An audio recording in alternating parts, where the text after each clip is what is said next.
Good morning मेरे प्यारे दोस्तों, और आप सभी का फिर एक बार स्वागत करता हूं नए व्लॉग में।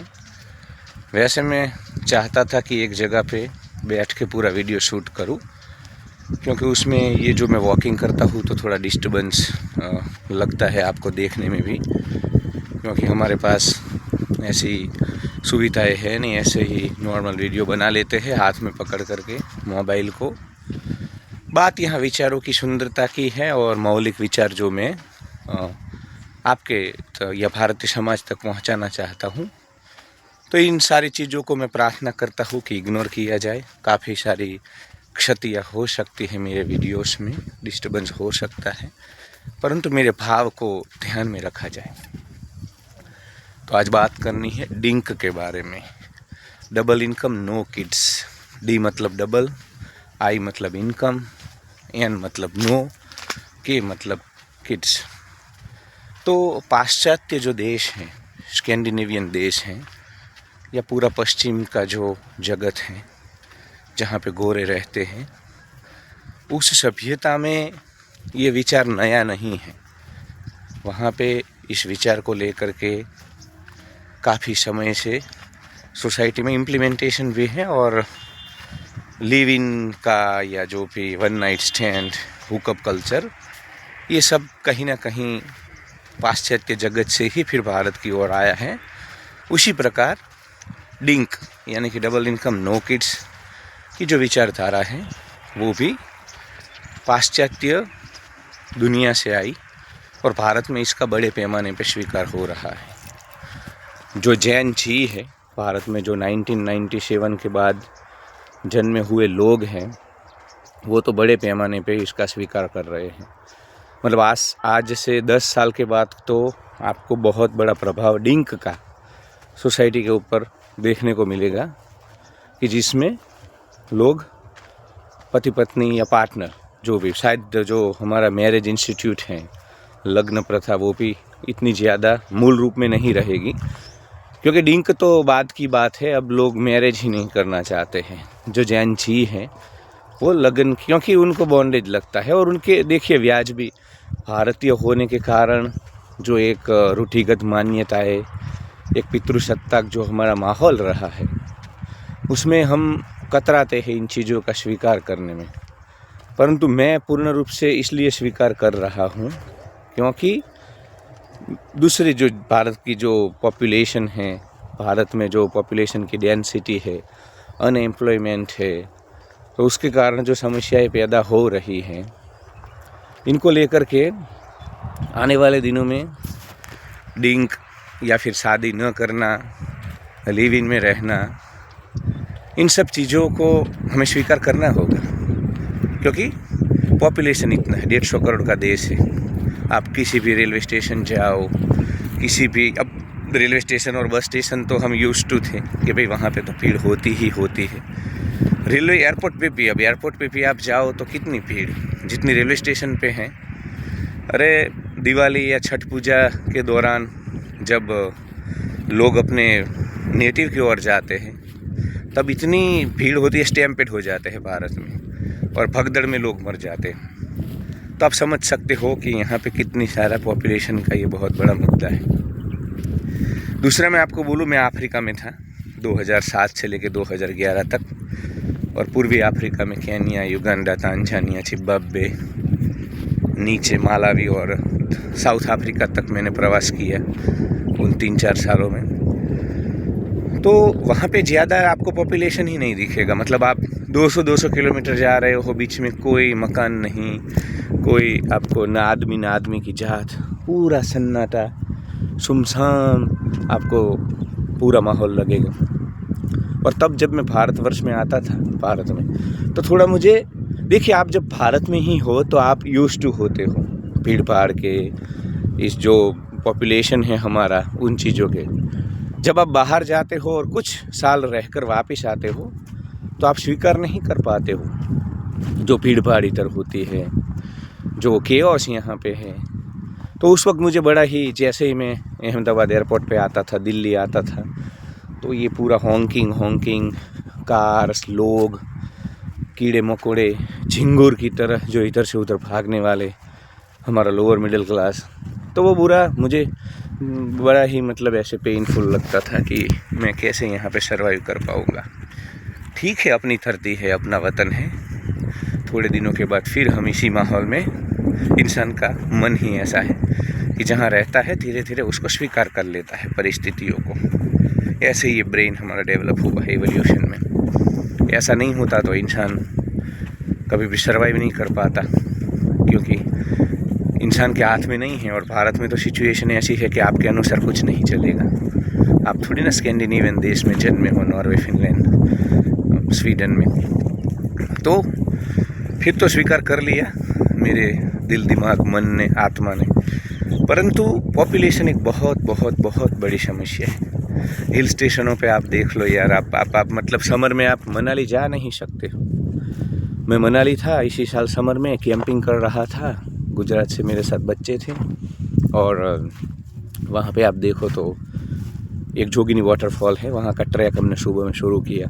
तो सुबह 7 बजे हम लोग ने ट्रैक शुरू किया। उसी वक्त वहाँ पे ये जो अटल टनल है, सोलांग वैली है, रोहतांग है, ये तीनों स्थान जाने के लिए वहाँ पे जाम लगता है। मनाली से होकर के जो रास्ता सोलांग वैली की ओर जाता है, वो पूरा रास्ता हमेशा सीजन में, जब कीड़ों मकोड़ी की तरह हम भारतीय वहाँ पे मतलब भीड़ जमा कर देते हैं हिल स्टेशनों पे, उस वक्त की मैं पीक सीजन की बात कर रहा हूँ। तो एक कार थी, केरला के केरलियट लोग थे, और जब मैंने ट्रैक शुरू किया तो उनकी कार जहाँ पे थी, जिस दुकान के सामने, वो शॉप मेरे रिश्तेदार की, जान पहचान वाले की। तो उनको मैंने देखा, उनसे बात की कि भाई आप कहाँ से हो। तो उन्होंने बोला कि हम ऐसे ऐसे केरला से हैं और ट्रैवल करके पूरा नॉर्थ की ओर लद्दाख तक जाने का हमारा प्लानिंग है। वहाँ पे वो ट्रैफिक में खड़े हैं। जब मैं मतलब दोपहर 1 बजे, अब देखिए 7 बजे ट्रैक शुरू किया, दोपहर 1 बजे मैं लौट करके आया नीचे की ओर, जो रोड पे वो खड़े थे, जो कार थी केरला वाले टूरिस्ट की। वो कार वहाँ से 10 फुट ही आगे गई थी, मतलब वहीं थी, ऑलमोस्ट 10 फुट 15 फुट वहीं थी।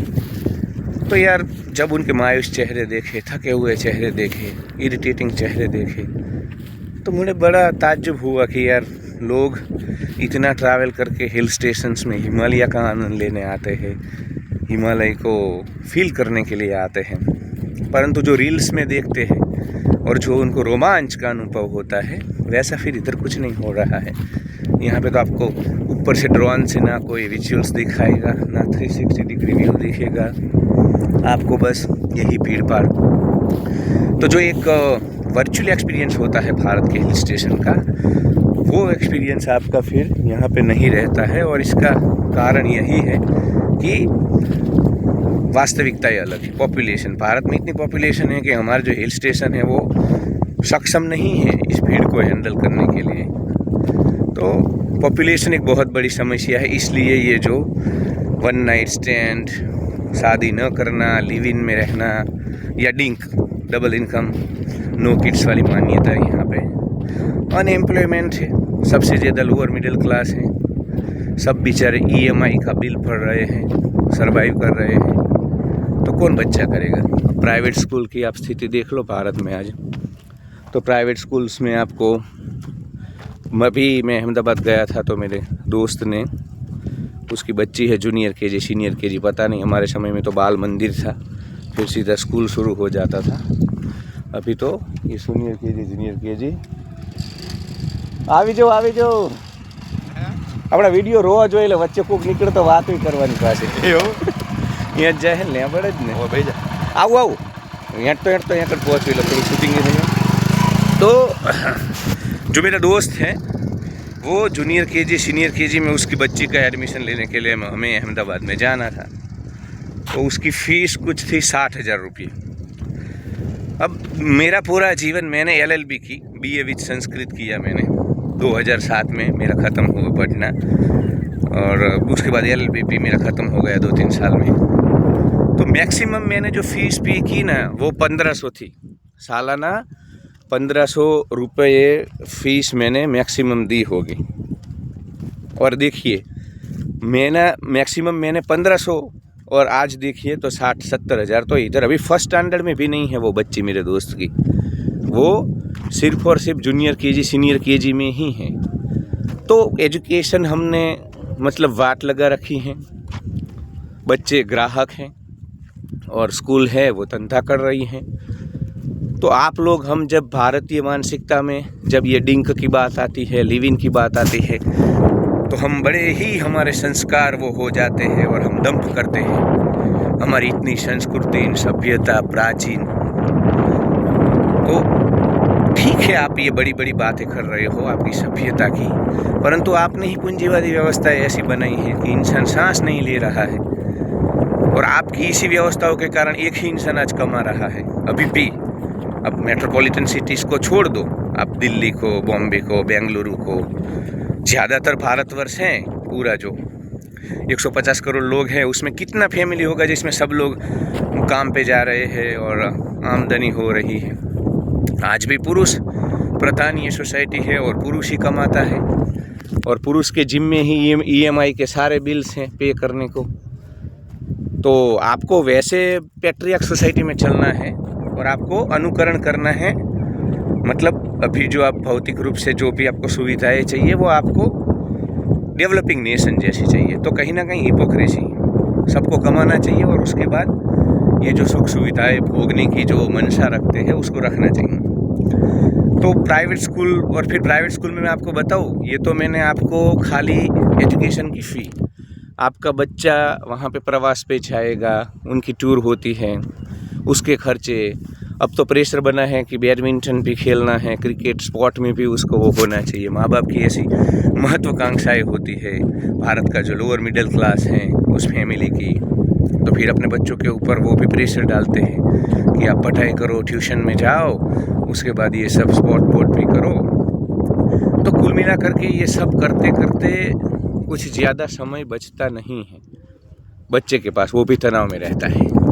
तो मेरा कहने का तात्पर्य था कि स्कूल की जो फीस है और बच्चे की परवरिश, उसकी अपब्रिंगिंग का जो पूरा एक वो है, वो भी एक बड़ा मुद्दा है। दूसरा, आप देखिए आज के युवा को और आज की सोसाइटी में हमारे भारत के युवा ने ये बात समझ ली है कि मेरे पास एक ही जीवन है, पुनर्जन्म थियरी हो सकती है।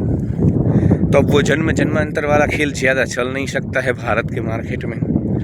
तो युवा को थोड़ा अपना एक उसको स्पेस चाहिए, उसको भी घूमना है, वो उसको अपनी पत्नी के साथ, अपने पार्टनर के साथ आरंबोल गोवा जाना है, ऋषिकेश जाना है, धर्मकोट हिमाचल प्रदेश जाना है, मनाली जाना है, स्पीति वैली जाना है, ओरोविले जाना है, गोकर्णा जाना है, केरला के बीचेस पे जाना है, अंडमान निकोबार में जाना है। अब तो फॉरेन ट्रिप भी शुरू हो गई है, वियतनाम का मार्केट खुला है, बैंकॉक बताया, दुबई तो 10 साल से चल रहा है। तो ये सब करने के लिए भी अगर बच्चा है तो आप नहीं कर पाओगे। दूसरा देखो, एक जो भारत की लड़की है जो रील बना रही है आज इंस्टा में और अपना 0 साइज फिगर और ये सब ट्रेंड चल रहा है, उसमें भी प्रेगनेंसी के बाद आपका फिगर बिगड़ जाएगा, ऐसी भी मानसिकता है। काफ़ी सारी लड़कियां हैं मेरे साथ जो काम करती है, उनको मैं सुनता हूँ तो उनको ये हमेशा रहता है कि प्रेगनेंसी से हमारा जो सौंदर्य है, हमारा जो यौवन है वो चला जाएगा। तो ये माइंडसेट भी है, तो इसलिए भी उनको बच्चे पैदा नहीं करने हैं। शादी का जो टिपिकल भारत वाला जो सिस्टम है उसमें इसलिए नहीं बंधना है लड़कियों को कि उसमें उनको बड़ा ही बॉन्डेज लगता है, सफोकेशन लगता है। फेमिनिज्म और ये सारी चीज़ों ने महिलाओं को भी थोड़ा सशक्त किया है, थोड़ा स्वतंत्र विचार का किया है, तो उनको भी ज़्यादा ये फिर सती सावित्री वाले कंसेप्ट अब नहीं चल सकते भारत के मार्केट में। तो ये भी एक कारण है। तो एजुकेशन महंगा है, सर्वाइवल महंगा है, लोअर मिडिल क्लास ज़्यादा है, बच्चे पैदा करने से फिगर तहस नहस हो सकता है। और टिपिकल भारतीय जो समाज व्यवस्था है उसमें व्यक्ति स्वातंत्र्य की तो धज्जियाँ उड़ी हुई हैं। आपको दूसरों के लिए जीना है, आपको माँ बाप के लिए जीना है, EMI के बिल्स के लिए आपको काम करना है, उसमें आरंबोल जाना, कसोल जाना, धर्मकोट जाना, इंद्रियजन्य सुखों में रत होना, सेंस ग्रेटिफिकेशन करना, ये तो कैसे हो पाएगा। तो ये भी एक कारण है। तो मैं डिंक की सराहना करता हूँ क्योंकि डिंक अंततः उनको उनका जो छोटा और क्षणभंगुर जीवन है वो जीने की स्वतंत्रता देगा। तो पॉपुलेशन, अनएम्प्लॉयमेंट और आपकी जो व्यवस्था है भारत की है पुरानी, वो अब चल नहीं सकती इस माहौल में। क्योंकि जब मेरे पिताजी थे वो व्यवस्था थी, अब मेरे पिताजी वो 4 भाई है, 2 उनकी बहनें और 2-3 बच्चे, तो उनके जो सिबलिंग्स थे वो मतलब मर गए बचपन में ही, क्योंकि उस वक्त इतनी मेडिकल फैसिलिटीज़ नहीं थी, तो काफ़ी मृत्यु दर था, पहले मृत्यु दर था। आप किसी भी फैमिली को पकड़ लो, 2-3 भाई तो इंडिया से मिलेंगे जो कि चल बसे हैं बचपन में ही, तो सब सर्वाइव नहीं कर पाते थे। तो उस वक्त ये भी था कि इस प्रकार का जो पूंजीवादी व्यवस्थाएं नहीं थी, इनको स्कूलिंग नहीं था, या स्कूलिंग है तो मुफ्त था, गवर्नमेंट स्कूल थी। अपब्रिंगिंग में आज जो खर्चा है बच्चे के, या जिस प्रकार का माहौल बना है, उस माहौल नहीं था, तो वो ज़्यादा बच्चे पैदा कर पाते थे। वो लोग गांव में ही रहते थे, किसानी की व्यवस्थाओं में रहते थे, तो उनको ज़्यादा बच्चे होने से किसानी में भी फ़ायदा होता था, क्योंकि उस वक्त ट्रैक्टर नहीं थे, उस वक्त ये जो सारा अभी जो रिसोर्सेज है वो नहीं था, तो आपको बेल लेकर के ही खेती करनी है, किसानी करनी है, तो ज़्यादा बच्चे होने से उसमें भी फ़ायदा मिलता था। घर काम था, सुबह से उठ कर के लेके शाम तक ये मिल्किंग करना, काफ़ी सारे काम था, एग्रीकल्चर का काम था। तो उनको पानी भरने कुएँ तक, ज़्यादातर उनका समय तो पानी घर पे लाने में ही चला जाता था, कुएँ से, तालाब से जाके कपड़े धोने में। तो ये सारे जो रूटीन रिकरिंग जो एक्टिविटीज़ हैं, उसमें उनको चाहिए था कि भी ज़्यादा लड़के हो, लड़कियां हो, और जीवन बड़ा ही सस्ता था, पैसे वाली पूंजीवादी व्यवस्थाएं नहीं थी। आज जो पूंजीवादी व्यवस्था है या कैपिटलिस्ट पूरा जो ग्रुप है, आपको सपने बेच बेच करके आपको दौड़ाना चाहता है रेट रेस में, वो व्यवस्थाएं उस वक्त नहीं थी। तो उस वक्त ये जो भारत की विवाह वाली संस्था है, या ये जो है माहौल ठीक था। परंतु आज 150 करोड़ का देश, अनएम्प्लॉयमेंट और सोशल मीडिया जहाँ पे आपको सपने बेचे जा रहे हैं, आपके दिल में भी वो चाहत है, भारत का युवा चाहता है कि मैं भी आरंबोल बीच एक बार जाऊँ, मैं भी गोकर्णा के बीच पे जाऊँ, मैं भी फिनलैंड नॉर्वे जाऊँ, मैं पूरी दुनिया देखूँ, मैं भी स्विट्ज़रलैंड जाऊँ, झूरिक में जाके मैं ब्लॉग बनाऊँ। तो ये जो सारा पूरा खेल अब चल पड़ा है सोशल मीडिया के कारण, उसके कारण भी मुझे नहीं लगता है कि कोई यहाँ पे ही रहना चाहता है, 9 to 5 या 9 to 8 टॉक्सिक कॉरपोरेट की जॉब करना चाहता है। तो ये सारे कारण हैं जिसके कारण डिंक बढ़ रहा है, और मैं खुद चाहता हूँ कि डिंक बढ़े, क्योंकि तब जा कर के 150 करोड़ वाला देश कहीं ना कहीं इसका जो पॉपुलेशन है उसमें कुछ कमी आएगी। वरना इसी प्रकार चला तो अब हमारे पास अब ये इनफ हो चुका है, धरती पे भी इनफ हो चुका है, इससे ज़्यादा पॉपुलेशन धरती नहीं सह सकती है, और भारतवर्ष में भी इनफ इज इनफ, अब ज़्यादा पॉपुलेशन हम नहीं सह सकते हैं, केओस हो जाएगा। नॉर्वे फिनलैंड जैसी बातें करते हैं, पर वहाँ पे पॉपुलेशन नहीं है, यूरोप के देशों में नहीं है, और यहाँ पे ऐसे कीड़े मकोड़े बड़ी संख्या में भर के सब चिंगुर चिरकुट चमन लोग इधर से उधर हिल स्टेशनों में घूमने आ जाते हैं, पर हिल स्टेशन खुद डिस्ट्रॉय हो रहे हैं। मनाली को हमने ख़त्म कर दिया। 10 साल पहले, 15 साल पहले मनाली कैसा था? आज जाओ पूरा मार्केट जाम जाम चारों ओर। इनको तो प्रकृति में रस नहीं है, इंटरेस्ट नहीं है, किसी को ट्रैक नहीं करना है। सब बड़ी बड़ी तोंद वाले हमारे भारतीय पुरुष और महिला वहाँ पे ऐसे ट्रैकिंग तो कोई करता नहीं है गोरों की तरह, वहीं वो होटल में पड़े रहेंगे, वहीं ये चाट मसाला खाएंगे, समोसे खाएंगे मार्केट में। तो ये सब चल रहा है। तो अब डिंक ही एकमात्र रास्ता है। डिंक के कारण ही कहीं ना कहीं, या इस प्रकार की व्यवस्था है जिसमें शादियाँ नहीं हैं, जिसमें बच्चे पैदा करने वाली चीज़ें नहीं है, ये अगर 10, 20, 30 साल चला तब जा कर के ये जो पॉपुलेशन का विस्फोट है, पूरा ब्लास्ट है, वो कंट्रोल होगा। वरना तो नेचुरल रिसोर्सेज हमारे डिस्ट्रॉय हो जाएंगे, अनएम्प्लॉयमेंट इतना बढ़ेगा और इतना केओस होगा, मतलब कोई हैंडल ही नहीं कर पाएगा।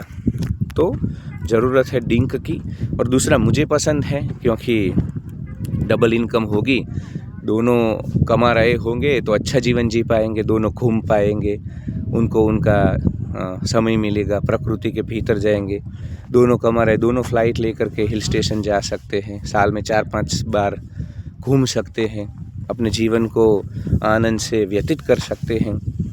और किड बच्चा नहीं रहेगा तो ये जो एक ही जगह पे रहने की इनकी जो एक मैंडेटरी, क्योंकि बच्चा होता है तो स्कूलिंग, आप एक बंध जाते हो, जेल तो नहीं है, पिंजरा नहीं है, पर एक आर्टिफिशियल पिंजरा बन जाता है कि आपको एक ही जगह पे रहना होगा, वो भी कहीं ना कहीं फ्रीडम मिलेगा।